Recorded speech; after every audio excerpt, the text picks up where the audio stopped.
বঙ্গবন্ধু শেখ মুজিব মেডিকেলের লাগা যে আগুন, সেই আগুন নিয়ন্ত্রণের চেষ্টা করে প্রথমে এখানে থাকা আনসার কর্মীরা। মূলত তারা প্রাথমিকভাবে যে এখানে যে এক্সটিংগুইশারগুলো রয়েছে সেগুলো দিয়ে তারা চেষ্টা করে, তবে বেশিরভাগ ক্ষেত্রেই যে এক্সটিংগুইশারগুলো রয়েছে সেগুলো কিন্তু বেশিরভাগ ক্ষেত্রেই অকেজো অবস্থাতে রয়েছে। অর্থাৎ এখানের গায়েই দেখা যাচ্ছে যে এই এক্সটিংগুইশারগুলোর মেয়াদ আরও কয়েক মাস আগে শেষ হয়ে গিয়েছে।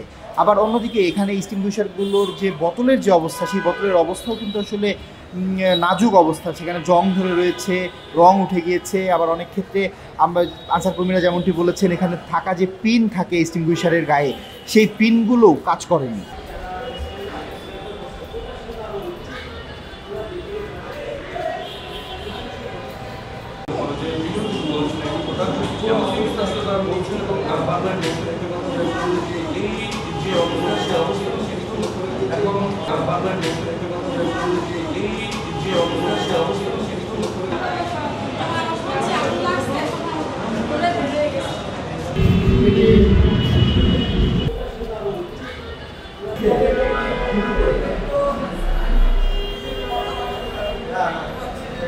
একমাত্র স্মার্ট সিটি বসুন্ধরা, আধুনিকতায় এক ধাপ এগিয়ে।